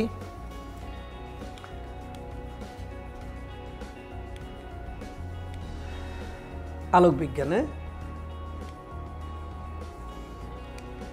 এখানে দেখো যে আমরা আলোক বিজ্ঞানের মধ্যে এই যে বিচ্যুতির একটা অংশ আছে, হ্যাঁ, এখানে বিবর্ধনের কথা আছে, এখানে প্রতিসরাঙ্কের কথা আছে, এখানে লেন্সের সমীকরণের সূত্র আছে, এখানে লেন্সের ক্ষমতার কথা আছে, এখানে বিচ্ছুরণ ক্ষমতার কথা আছে, তাহলে আমরা এই ফোকাস দূরত্বের কথা আছে, প্রতিসরাঙ্কের কথা আছে, হ্যাঁ, ন্যূনতম বিচ্যুতিকোণের কথা আছে। এই বিষয়গুলো যদি আমি ব্যবহার করতে চাই তাহলে আমরা এখানে কি পাবো, আমরা কিছু কোশ্চেন এখান থেকে একটা আমাদের পাওয়ার সম্ভাবনা আছে। এখানে আমরা প্রিজম যেটা বলেছিলাম যে নর্মালি আমরা যদি একটা স্ট্রেট লাইন, এখানে একটা আলো যে যায় সরলরেখায় যায় আমরা বলে নেই, হ্যাঁ, তাহলে কিন্তু প্রিজমের ভিতর দিয়ে যখন আলো যাবে তখন কিন্তু সে আর সোজা যায় না। সে যদি আমি একটা প্রিজমের গা ঘেঁষে এখানে পি কিউ আর এস এইটাকে যদি আমি প্রিজমের একদিক থেকে দেখি তাহলে স্ট্রেট এক লাইনে দেখা যাবে। কিন্তু আমি যখন প্রিজমটাকে সরিয়ে নেব তখন কিন্তু এটা এরকম একটা ফিগার হয়ে যাবে। তখন এখানে যদি অবিলম্ব আঁকি তাহলে এটা হয়ে যাবে I1, এখানে যদি অবিলম্ব আঁকি এটা হইবে I2, এটাকে যদি সামনে বাড়িয়ে দেই, এটাকে পিছনে বাড়িয়ে দেই, এটা হলো বিচ্যুতি কোণ ডেল। বিচ্যুতি মানে হলো ডেভিয়েশন, সরে যাওয়া, তার অরিজিনাল পথ থেকে সরে যাওয়া। তাহলে এইটা হইল কি, আবার এই এই এই ক্যালকুলেশনগুলো করে এসে আমরা এখানে কিন্তু সমীকরণগুলো পাচ্ছি যে আমরা এখানে যদি আমরা দেখি তাহলে এর মধ্যে প্রিজমের সমীকরণ দিয়ে প্রতিসরাঙ্ক বের করা যায় sine A plus del M by 2 divide by sine A by 2। তাহলে এখানে এ বলা হয় কি প্রিজম কোণ, অর্থাৎ এই যে শীর্ষকোণটা যেদিকে আমি বেসটাকে রাখছি তার বিপরীত দিকে যেটা আছে ডেল্টা, এই ডেল হলো কি প্রিজম কোণ এ, আর ডেল্টা এম, ডেল্টা এটা তো বিচ্যুতি কোণ বললাম, তারপরে ডেল্টা যখন এম হবে অর্থাৎ মিনিমাম ডেভিয়েশন, ন্যূনতম বিচ্যুতি হবে, তখন একটা শর্ত চলে আসে I1 equal to I2, R1 is equal two R2। R1 কোনটু এই2, R1 কোনটু এই2, এইটা হলো R1, এইটা হলো R2। এই R1 আর R2 তখন এই I1 আর I2 অর্থাৎ আপতন কোণ এবং নির্গত কোণ আর R1 আর R2 যদি সমান হয় তখন তাদেরকে সেই সময় যে বিচ্যুতি কোণটা পাবো সেটা হলো সর্বনিম্ন, যাকে বলা হয় কি ন্যূনতম বিচ্যুতি কোণ। অতএব এটার উপর ভিত্তি করে কিন্তু একটা সিকিউ কোশ্চেন অনেক সময় হয়। প্রিজম, আমরা সরু প্রিজম কথা অনেক সময় আসবে, হ্যাঁ, যে প্রিজমের প্রিজম কোণ এই কোণটা যদি সমপ্রিজম হয় তখন হবে 60 ডিগ্রি, সরু প্রিজম হলে এটা হবে 10 ডিগ্রির নিচে, অর্থাৎ অধিকাংশ ক্ষেত্রে ধরা হয় কি 6 ডিগ্রি বা 7 ডিগ্রি হলেই তাকে আমরা সরু প্রিজম বলি। তাহলে সরু প্রিজমের ক্ষেত্রে আমাদের কি হবে, এখানে প্রিজম কোণটা ছোট হবে, আর যদি আমরা সমপ্রিজম বলি তাহলে সমমানই হলে ত্রিভুজটা সমান হয়ে যাবে, অর্থাৎ প্রত্যেকটা কোণ 60 ডিগ্রি হয়ে যাবে। তাহলে আমরা যদি এখানে দেখি যে আমরা অনেকগুলো পয়েন্ট, আমরা যদি এখানে আবার একটু দেখি নেই যে এখানে আসলে আমাদের ইম্পর্টেন্সটা কোথায়, হ্যাঁ, এই যে এখানে আমার প্রতিসরাঙ্কের কথা আসতেছে, আলোর বেগের সাথে তার সম্পর্কটা কি, আমার এখানে বিবর্ধনের কথা আসছে, বিবর্ধনের ক্ষেত্রে আবার লেন্সের ক্ষমতার কথা আসছে, লেন্সের সমীকরণের কথা আসছে। এই যে ডিফারেন্ট টাইপ এগুলো দিয়ে যদি আমরা চিন্তা করি তাহলে আমরা কিন্তু এখানে আলোক থেকে একটা কোশ্চেন পেয়ে যেতে পারি। তাহলে আমার কয়টা, 5টা হলো। এই 5টার উপর নির্ভরশীল না, এই পর্যন্ত পড়লে আমরা 5টা পাবো, কিন্তু কোথাও কোথাও কিছু ছুটে যেতে পারে, আমরা পরের থেকে কোনো জ্ঞানের কোশ্চেন চলে আসতে পারে, অনুধাবনের কোশ্চেন চলে আসতে পারে, সেজন্য আমাকে আরও সামনে আগাতে হবে। তাহলে এরপর ইম্পর্টেন্ট কোনটা থাকলো, এর পরের ইম্পর্টেন্সটা হলো আমার নিউক্লিয় পদার্থবিজ্ঞান। এখানে যাই আমরা পারমাণবিক ও নিউক্লিয়ার পদার্থবিজ্ঞান, পরমাণু মডেল ও নিউক্লিয় পদার্থবিজ্ঞান। তাহলে সেখানে আমরা দেখব যে অনেকগুলা জ্ঞানের কোশ্চেন আমার এখানে রয়ে গেছে, অনেকগুলা জ্ঞানের কোশ্চেন আমার এখানে আছে, হ্যাঁ। সেখানে আমরা এটাকে জানি চেইন রিয়াকশন, নিউক্লিয় ফিউশন রিয়াকশন, ভর ত্রুটি, রেডিও আইসোটোপ, একটা অ্যাটমের ব্যাসার্ধ, হ্যাঁ, একটা অ্যাটমের সাথে কী কী জড়িত আছে, ইলেকট্রন প্রোটন নিউট্রন কীভাবে আছে, হ্যাঁ, কেন্দ্রে কী থাকে, নিউক্লিয়াসে কী থাকে, কক্ষপথে কী থাকে, ইত্যাদি ইত্যাদি দিয়ে কিন্তু আমরা এখানে অনেকগুলা সমীকরণ পাবো। এখানে ভর ত্রুটি আমার জ্ঞানের কোশ্চেন চলে আসবে, হ্যাঁ, হাফ লাইফ কি সেটা আমরা যদি দেখি, এখানে সমীকরণগুলো যদি দেখি, এই যে ভর ত্রুটির একটা সমীকরণ, গড় আয়ু একটা আছে কি অর্ধায়ু, আর একটা হলো গড় আয়ু, এই ডিফারেন্সটা, ক্ষয় সূত্র, হ্যাঁ, অবক্ষয় ধ্রুবক, ক্ষয় ধ্রুবক বলে তেজস্ক্রিয় পদার্থের সমীকরণ, মূলত এই 4টা সূত্র দিয়েই কিন্তু ম্যাক্সিমাম অঙ্ক আসে। যদি কক্ষপথের ব্যাসার্ধ, এই যে পরমাণু মডেলের কথা বলা আছে, পরমাণু মডেল থেকে যদি আমরা আসি তাহলে আমাদের এই যে ইলেকট্রনের রৈখিক দ্রুতি, কক্ষপথের ব্যাসার্ধ, হ্যাঁ, আবার এখানে আছে কি নিউক্লিয়াসের ব্যাসার্ধ, অর্থাৎ নিউক্লিয়াসের পরমাণুর সংখ্যা যদি বেশি হয় তাহলে তার ব্যাসার্ধটা বেশি হবে।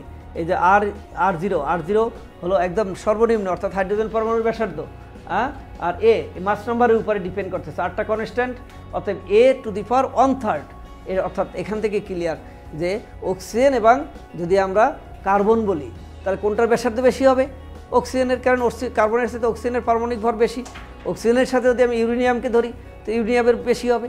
তাহলে আমার পারমাণবিক সংখ্যার উপর ভিত্তি করে কিন্তু আমার নিউক্লিয়াসের ব্যাসার্ধ হবে। তার মানে কি, পারমাণবিক সংখ্যা যত বেশি নিউক্লিয়াসের ব্যাসার্ধ তত বেশি হয়ে থাকে। এখানে অনেক সময় আসে, কোশ্চেন আসবে যে ব্যাসার্ধ কেন, কেন্দ্রের প্রোটনগুলো কি পরস্পর পজিটিভ, হ্যাঁ, প্রোটন হলো পরস্পর পজিটিভ, তো তারা বিকর্ষণ করে। বাহিরের অরবিটে আছে কি ইলেকট্রন, ইলেকট্রন হলো আবার প্রোটনকে আকর্ষণ করে, তাহলে তো আমার নিউক্লিয়াসের শেপটা থাকার কথা না, শেপটা সঠিক থাকার কথা না। কিন্তু আমরা দেখছি যে না, এই নিউক্লিয়ার বলটা কিন্তু বিশ্বে যতগুলো এখনও বল আছে তার মধ্যে নিউক্লিয় বলটা অনেক বেশি শক্তিশালী, অর্থাৎ মহাকর্ষ কিংবা অন্য অন্য ফোর্সের চাইতে অনেক বেশি শক্তিশালী। হ্যাঁ, তার মানে কি এরা এত আইসোলেটেড এবং সবচেয়ে নিউক্লিয়াসের ভর সবচেয়ে বেশি, কারণ অল্প জায়গার মধ্যে এরা অনেকগুলো প্রোটন নিয়ে এরা এখানে থাকে। এবং এই যে এখানে তেজস্ক্রিয়তা কী জিনিস, তেজস্ক্রিয় ধ্রুবক কী, এই জিনিসগুলো কিন্তু এখানে চলে আসতেছে। সেরকম এন হলো কি, হ্যাঁ, যে কোনো সময় অক্ষত পরমাণুর সংখ্যা, N0 কি যেটা নিয়ে আমি শুরু করেছি, আর ল্যামডাটা হলো ক্ষয় ধ্রুবক। আর এখানে অর্ধায়ু কি, হ্যাঁ, অর্ধায়ু হলো কি কোনো একটা স্যাম্পল, কোনো একটা পরমাণু যখন যে অবস্থায় আছে তার অর্ধেক হতে যে সময় লাগে সেটা হলো অর্ধায়ু। আর গড়ায়ু কি, প্রত্যেকটা কণা ভাঙতে যে সময় লাগলে, কতগুলো কণা কত সময় ভাঙলো, টোটাল ভাঙন সংখ্যাকে টোটাল টাইম দ্বারা যদি ভাগ করি সেটা হলো কি গড়ায়ু। তাহলে এখানে ভর ত্রুটির সমীকরণ আছে। এখান থেকে সবচেয়ে বড় আইনস্টাইনের যে সেই ভর শক্তি সম্পর্ক, এখান থেকে ই রূপান্তরিত শক্তি ∆m/c²। ∆mটা কি, ভর ত্রুটি। ভর ত্রুটি কি, যে আমার নিউক্লিয়াসের মধ্যে নিউট্রন প্রোটন আলাদা আলাদা থাকে, হ্যাঁ, নিউট্রন এবং প্রোটন থাকে। এই নিউট্রন এবং প্রোটনকে আলাদা আলাদা মেপে যদি ভর ওজন করি আর নিউট্রন প্রোটন নিউক্লিয়াসের মধ্যে রেখে ডাইরেক্ট আমি এটাকে মাপি, তাহলে এখানে একটা ভরের ত্রুটি দেখা যায়, অর্থাৎ দুইটা সমান হয় না, যার ফলে পিরিয়ডিক টেবিলে আমরা দেখব আমরা কিন্তু ফ্র্যাকশন মানটাও চলে আসে। আমরা বলার সময় যদিও বলি যে 8, অর্থাৎ 8 ও 16, কিন্তু আসলে পিরিয়ডিক টেবিলে কিন্তু আসলে 16 না হয়ে এখানে কিছু ফ্র্যাকশন ভর চলে আসে। তাহলে আমরা যদি এখানে দেখি যে এখানে যে মাস ডিফেক্টটা একটা ইম্পর্টেন্ট ফ্যাক্টর, কারণ মাস ডিফেক্টের সাথে লাইট ভ্যালোসিটি গুণ করলে হয়ে যায় কি এনার্জি, ঠিক আছে। তাহলে আমরা এখানে এইটার উপর ভিত্তি করে এখানে কিন্তু আমার সিকিউ কোশ্চেন হওয়ার সম্ভাবনা আছে, জ্ঞান অনুধাবন তো আছেই। হ্যাঁ, তাহলে আমরা কোথায় গেলাম, আমরা ইলেকট্রিসিটি এবং অপটিক্স পর্যন্ত আমার 5টা কোশ্চেন হয়ে গেল। এরপরে আমি পরমাণুতে যদি আসি আমার 6টা হয়ে যাবে। এরপরে থাকবে ইলেকট্রনিক্স, হ্যাঁ, সেমিকন্ডাক্টর যদি আমরা চলে আসি, সেটা একটা আমাদের জন্য ইম্পর্টেন্ট বিষয়। এখানে খুব মজার জিনিস আছে, আবার এটা শিক্ষার্থীদের জন্য একটু আরও সহজ হবে, কারণ তোমরা যে আইসিটিতে লেখাপড়া করো, আইসিটির সাথে এটার কিছু একটা অংশের মিল আছে। কোন অংশ? ওখানে তোমরা গেট পড়েছো, এখানে গেটের সাথে মিল আছে। তার মানে সেমিকন্ডাক্টরটা কি? কারণ আমরা জানি কি একটা পদার্থকে 3 ভাগে ভাগ করা যায়, একটা অন্তরক, হ্যাঁ, আর একটা পরিবাহী, আর এই দুইটার মাঝামাঝি হলো অর্ধপরিবাহী, সেমিকন্ডাক্টর বা অর্ধপরিবাহী। খেয়াল করবে অর্ধপরিবাহী বলতে কিন্তু আমরা আবার এটার মধ্যে অর্ধপরিবাহী হলো কেন, কারণ এটা কিন্তু ডুয়েল ক্যারেক্টার, সে কখনো কারেন্ট পাস করবে কখনো করবে না। কখন করবে? যখন সে উচ্চ তাপমাত্রায় এটা কাজ করবে, উচ্চ তাপমাত্রায় থাকবে তখন, হ্যাঁ, পরিবাহী হিসেবে কাজ করবে, আর অন্তরক হিসাবে যখন নিম্ন তাপমাত্রাটা অন্তরকের ন্যায় কাজ করবে। হ্যাঁ, নিম্ন তাপমাত্রায় তারা আবদ্ধ থেকে সমযোজী বন্ধনটা দৃঢ় থাকে, আর উচ্চ তাপমাত্রায় সমযোজী বন্ধনটা ভেঙে যায়। এ কারণে কিন্তু উচ্চ তাপমাত্রায় এটা পরিবাহী নিয়ে কাজ করে, আর নিম্ন তাপমাত্রায় অন্তরকের ন্যায় কাজ করে। এখন তাপমাত্রা নিয়ে যদি আমি এটাকে পরিবাহী কিংবা অন্তরক বানাতে চাই, তাহলে দেখা যাচ্ছে যে এটা আমাদের জন্য ইউজফুল হচ্ছে না। সে কারণে এই আধুনিক বিজ্ঞানের অগ্রযাত্রা তখনই হয়েছে যখন এটা তাপের কনসেপ্ট ছাড়া আমরা ইমপিউরিটি ভেজাল, হ্যাঁ ভেজাল বা ইমপিউরিটি সাবস্টেন্স যুক্ত করে এটার মধ্যে মুক্ত ইলেকট্রন সৃষ্টি করা গেছে, তখনই কিন্তু এটা আমাদের কাছে খুব গ্রহণযোগ্যতা পেয়েছে।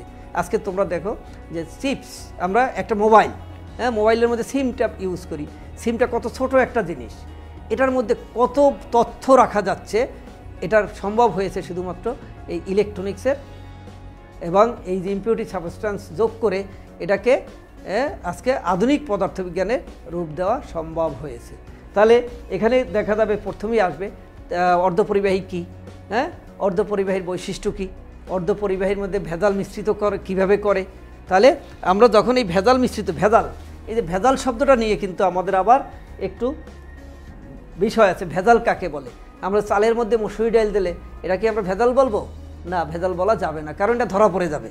হ্যাঁ, আমি যদি চালের মধ্যে বেশি করে পাথর দিয়ে দিই এটা কিন্তু ধরা পড়ে যাবে। তেলের মধ্যে যদি আমি পানি দিয়ে দিই এটা কিন্তু ভেজাল ধরা পড়ে যাবে, তাহলে এটা ভেজাল না, এটা ধরা পড়ে গেছি। ভেজাল হলো যেটা ধরা পড়বে না। তাহলে একটু খেয়াল করবে যে আমরা ভেজালটা একদিকে হবে পরিমাণে কম, আর অন্যদিকে হবে কি, হ্যাঁ এটা পরিমাণে কম হবে আর যথোপযুক্ত হতে হবে। যেখানে যেটা মিশানো যায়, ভাতের মধ্যে ছোট চাল, চালের মধ্যে ক্ষুদ্র চাল বসানো যাবে, সাদা পাথর বসানো যাবে, কিন্তু পরিমাণে চালের চাইতে বেশি হবে না, তাহলে তো পাথর হয়ে যাবে, চাল আর থাকবে না। তাহলে এখানেও কিন্তু যথোপযুক্ত হতে হবে, পরিমাণে কম হতে হবে।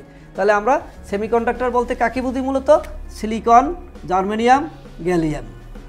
হ্যাঁ, তাহলে মূলত আমরা সিলিকন কি বেশি বেছে নেই। হ্যাঁ, তাহলে সিলিকনের মধ্যে আমার যদি অ্যালুমিনিয়াম যুক্ত করি, অর্থাৎ নট অনলি অ্যালুমিনিয়াম, ত্রিযুজি মৌল যুক্ত করি, তখন এটা ভেজাল হবে। আর আর্সেনিক যুক্ত করলে সেটা হবে, হ্যাঁ আর সেটাও ভেজাল হবে। আর শুধু সিলিকন যদি থাকে তাহলে সিলিকনের আউটার মোস্ট সেলে 4টা ইলেকট্রন থাকে, সে কারণে এটাকে কি বলা হবে? হ্যাঁ, সমযোজী বন্ধন করে এরা কম তাপমাত্রায় কি করে? পরস্পরের খুব কাছাকাছি থাকে। হ্যাঁ, কাছাকাছি থাকলে এরা কম তাপমাত্রায় এরা পরস্পরের সাথে যুক্ত হয়ে সমযোজী বন্ধনটা দৃঢ় থাকে, সেই সময় সে অন্তরকের ন্যায় কাজ করে। আর তাপমাত্রা বাড়ালে এটা আয়তন বেড়ে গিয়া তারা এই যে আন্তঃআণবিক দূরত্ব বেড়ে গিয়া যখন বেড়ে যায় তখন সেটা কি হয়? প্রত্যেকটার মধ্যে ফ্রি ইলেকট্রন তৈরি হয়, তখন এটা পরিবাহী বলি। কিন্তু উচ্চ তাপমাত্রার যে লিমিট আছে সেটা আমাদের জন্য খুব শোভনীয় না এবং ব্যবহারযোগ্য না। এই কারণে এখানে যে আমি অ্যালুমিনিয়াম, একটা অল্প পরিমাণে অ্যালুমিনিয়াম রেখে তার চারপাশে সিলিকনকে রাখি, তাহলে দেখা গেল যে হ্যাঁ এখানে অ্যালুমিনিয়ামের তো একটা আউটার মোস্ট সেলে 3টা ইলেকট্রন আছে, এটা যদি আমার সিলিকনের সাথে কি করে কোভ্যালেন্ট বন্ড সৃষ্টি করে, তাহলে দেখা যাবে যে আমার অ্যালুমিনিয়ামের মধ্যে একটা ইলেকট্রন বেশি হয়ে গেল। এই কারণে যখন তুমি কোনো পিওর সেমিকন্ডাক্টরের মধ্যে ত্রিযুজি মৌল যুক্ত করবা তখন সেটাকে বলা হবে হ্যাঁ পি টাইপ অর্ধপরিবাহী। আর যখন আর্সেনিক যুক্ত করবা তখন সেটার নাম হবে কি? এন টাইপ অর্ধপরিবাহী। পি মানে পজিটিভ, এন মানে নেগেটিভ।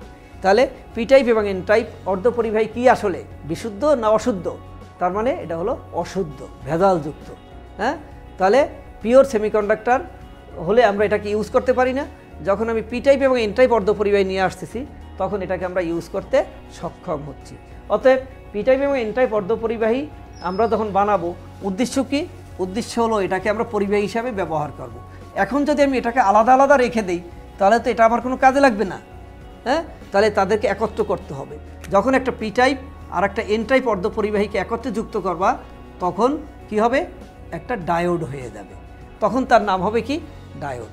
অর্থাৎ পি টাইপকে বলা হবে হোল ক্যারিয়ার আর এন টাইপকে বলা হবে ইলেকট্রন ক্যারিয়ার।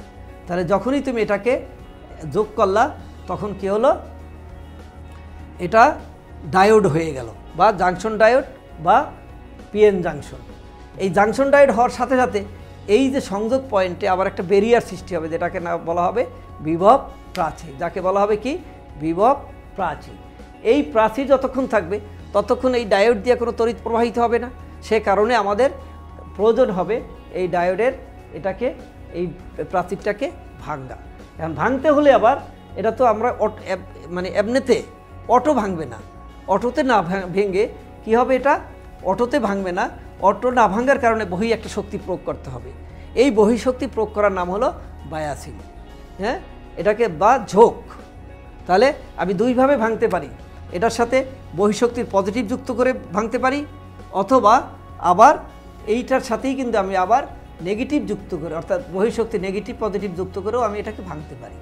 যদি আমি পজিটিভ টু পজিটিভের সাথে পজিটিভ আর নেগেটিভের সাথে নেগেটিভ যোগ করি তখন সেটাকে বলা হবে ফরওয়ার্ড বায়াস।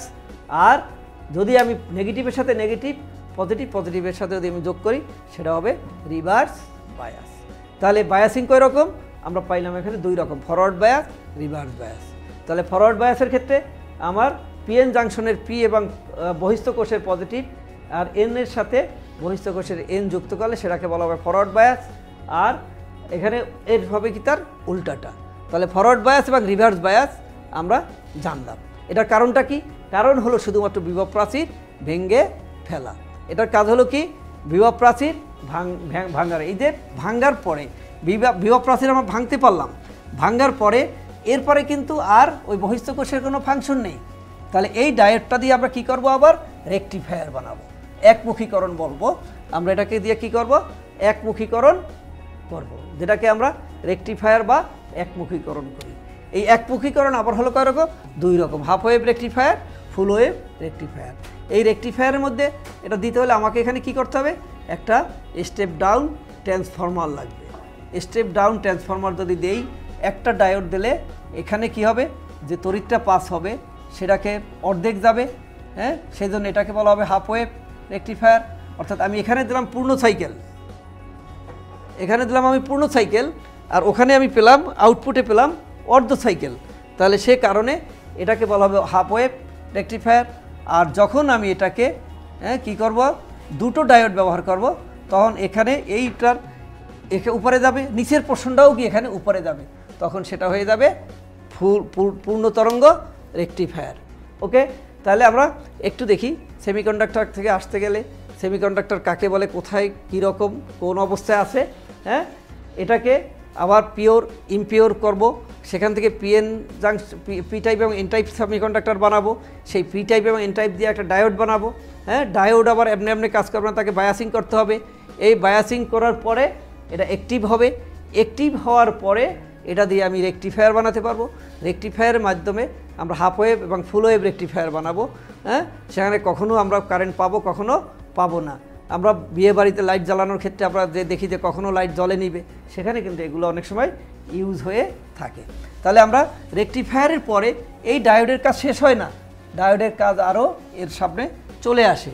সেটা কি যে আমরা ডায়োডের পরে আমরা আবার যদি 2টো ডায়োডকে একত্রে ইউজ করি তখন সেটার নাম হয়ে যায় ট্রানজিস্টর। 2টো ডায়োডকে যদি আমি এটা একটা ডায়োড আবার, অর্থাৎ এখানে 2টো ডায়োড ছিল, এই 2টো ডায়োডকে যখন আমি একত্রে যুক্ত করব তখন একটা পিএন, এটা পিএন আর এটা পিএন। তো একত্রে যুক্ত করতে হলে অবশ্যই একটার উপর আর একটা পতিত হতে হবে, হয় পি এর উপরে পি অথবা এন এর উপরে এন। তখন কি হবে এন পি এন, পি এর উপরে পি এন পি অথবা এন পি এন। তার মানে এইটাকে বলা হবে কি ট্রানজিস্টর। যখন 2টো ডায়োড একটির উপর একটি পতিত করে যখন আমরা 2টো ডায়োডকে যুক্ত করব তখন সেটা আর ডায়োড থাকলো না, 3টা টার্মিনাল হয়ে গেল, তখন সেটাকে বলা হবে কি ট্রানজিস্টর। ট্রানজিস্টর কয় রকম? তাহলে 2 রকম, পিএনপি আর এনপিএন। তার মানে এদিক থেকে যদি আবার কারেন্টটা আসে সেটাকে বলা হবে ইমিটার, মাঝখানে যেটা থাকবে সেটাকে বলা হবে বেজ, যেদিক দিয়ে বেরিয়ে যাবে সেটা হলো কালেক্টর। তাহলে এটাও ইমিটার, বেজ, কালেক্টর। তাহলে এটাকে আমরা অনেক সময় সিম্বল ইউজ করি, সিম্বল হিসাবে ব্যবহার করি। এটাকে যদি আমি বেজ বলি, এটা হলো বেজ, এই দিকে। তার মানে এখন আমি বুঝলাম না এটা কি হলো। আমি যদি এদিকে অ্যারো দেই, অ্যারো দিলে কী হবে এনটা ভিতরে, তার মানে অ্যারোটা ভিতরে। আর যদি আমি এখানে এনটাকে বাইরে দেই তখন বুঝতে হবে এটা পিএন, এনটা বাইরে। তাহলে এখান থেকে কিন্তু পিএনপি এবং এনপিএন ট্রানজিস্টরকে আমরা আলাদাভাবে সিম্বল এবং তার স্ট্রাকচার দিয়ে আলাদা করতে পারি।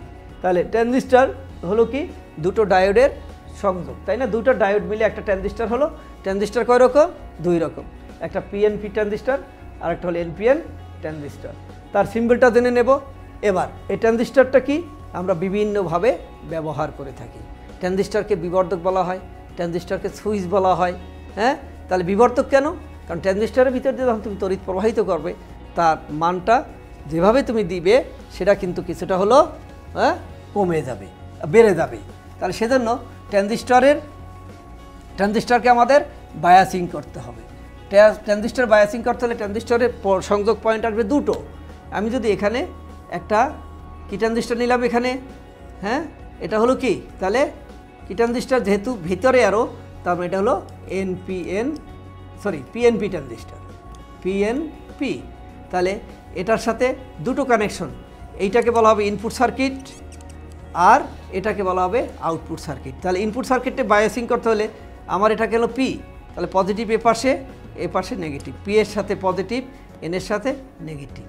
আর এটা হলো কি, আমি আউটপুট যাবে আউটপুট সার্কিটে, সেজন্য এটার মধ্যে যদি আমি এটাকে বলি যে পি, এটা হলো এন, হ্যাঁ এটা হলো রিভার্স বায়াস, তাহলে এন এর সাথে পজিটিভ, এটা নেগেটিভ। আর একটা খেয়াল করতে হবে, আমি যখন রিভার্স বায়াস করব তখন কিন্তু অবশ্যই একাধিক ভোল্টেজ ব্যবহার করতে হবে। তাহলে আমার ফরওয়ার্ড বায়াসে যে ভোল্টেজ লাগে, রিভার্স বায়াসে কিন্তু সবসময় মনে রাখবে বেশি ভোল্টেজ লাগবে। তার মানে জ্ঞান কিংবা অনুধাবনের কোশ্চেন চলে আসলে এখানে যে রিভার্স বায়াসের সময় আমার কি লাগবে, বেশি ভোল্টেজ ব্যবহার করতে হবে। ফরওয়ার্ড বায়াসের সময় কি করতে হবে, আমাকে কম ভোল্টেজ দিতে হবে। রিভার্স বায়াসটা কোথায় হবে, আউটপুট সার্কিটে হবে, যেখান থেকে আমি আউটপুটটা পাবো। আর এখানে যে রোধটা ব্যবহার করা হবে সেটাকে বলা হবে লোড রোধ বা ভার রোধ। তাহলে এটা হলো ট্রানজিস্টর বায়াসিং। এটা কি ধরনের ট্রানজিস্টর, পিএনপি ট্রানজিস্টরের বায়াসিং সার্কিট। একইভাবে আবার যদি আমি এটাকে এনপিএন করতাম, এনপিএন যদি হতো তখন কিন্তু সার্কিটটা আবার উল্টায়ে যাইতো, অর্থাৎ তখন অ্যারোটা যাইতো নিচে, হ্যাঁ অ্যারোটা নিচে যাইতো। অ্যারোটা নিচে গেলে কী হলো, তাহলে এবার যদি আমার এখানে চলে আসে তাহলে সার্কিটটা টোটাল উল্টাই দেয়, পজিটিভের পাশে এটা নেগেটিভ, এটা উল্টাই যাবে। উল্টাই গেলে এখানে হলো পজিটিভ, এখানে নেগেটিভ, এটা পজিটিভ, এটা নেগেটিভ। তাহলে আমাকে এটা এভাবে, আবার এটাকে বলা হবে কি, কমন ইমিটার। ইমিটারটা ইনপুট এবং আউটপুট সার্কিটের সাথে যুক্ত আছে, সেজন্য এটাকে বলে কমন ইমিটার, ট্রানজিস্টর বায়াসিং। হ্যাঁ আবার যদি আবার কমন বেস ইত্যাদি করে কিন্তু আমরা আসলে বিভিন্ন রকম সার্কিট এখানে আঁকতে পারি, ঠিক আছে। তাহলে আমরা এখানে কমন ট্রানজিস্টর সম্পর্কে আমরা কিছু জানলাম। হ্যাঁ এটাকে সবসময় কিন্তু যে কোনো একটা সার্কিট অফ হইলে আরেকটা সার্কিট দিয়ে কিন্তু কারেন্ট যেতে পারে, সে কারণে কিন্তু এটাকে আমরা বিবর্ধক হিসাবে, সুইচ হিসাবে ব্যবহার করে থাকি। এরপরে আরেকটা পার্ট গিয়ে আমাদের আছে কি, গেট। এই গেটটা আমরা এখানে, তোমরা যেহেতু আইসিটি পরীক্ষা দিয়েছো, আইসিটির ক্ষেত্রে তোমরা শিখেছো, এটা ওখানেরই আবার পুনরাবৃত্তি হয়েছে, সুতরাং এটা তোমাদের জন্য খুবই সফলতা বয়ে আনবে। তার মানে আমরা কিন্তু 7টা প্রশ্নকে তোমাদের কনফার্ম করে দিতে পারলাম। হ্যাঁ আশা করি তোমরা যদি একটু এইভাবে সতর্কতার সাথে খেয়াল করে টাইম ধরে, যেহেতু একদিন পরে পরীক্ষা আছে, আজকের পরীক্ষা আশা করছি তোমরা সবাই ভালো করেছো, নেক্সটটা ভালো করবে। হ্যাঁ এবং একটু পরিকল্পিতভাবে যদি আগাও, হ্যাঁ লেখাপড়া আগাই দাও এবং নির্ভয়ে, মনে রাখবে কোনো টেনশন নিয়ে পরীক্ষার হলে যাবে না। আর শেষ পর্যন্ত আমি আবারও বলি যে তোমরা কিন্তু অবশ্যই সহজভাবে পরীক্ষার হলে যাবে, হ্যাঁ কোনো ধরনের টেনশন করবে না। এবং আমরা নিঃসন্দেহে তোমরা এবছর অনেক ঝামেলা থেকে মুক্ত হয়েছে, যে মোবাইল নিয়ে আর তোমাদের আর নড়াচড়া করতে হচ্ছে না, পড়াশোনা করতে পারতেছো। হ্যাঁ ইতিপূর্বে আমরা হয়তো দেখেছি যে গভর্নমেন্টের এবার খুব চেষ্টা করে তোমাদের আর মোবাইল থেকে বিমুখে নিয়ে গেছেন। সংশ্লিষ্ট কর্তৃপক্ষ যথেষ্ট সচেতন, এবং তোমরাও মোবাইলের আর বিড়ম্বনাই নেই, সবাই বই নিয়ে বসো, এবং এখনও বই নিয়ে বসবে কালকে পরশু। পরবর্তীতে তোমরা আশা করি যে এভাবেই এগিয়ে গিয়ে তোমাদের এই ইম্পর্টেন্ট লাইফটা, একদম সেন্সিটিভ একটা ইন্টারমিডিয়েট জীবনটাকে শেষ করে ভালো জায়গায় ভর্তি হয়ে জীবনটাকে সুন্দর করে গড়বে, এই প্রত্যাশা রেখে আজকের মতো এখানে শেষ করছি।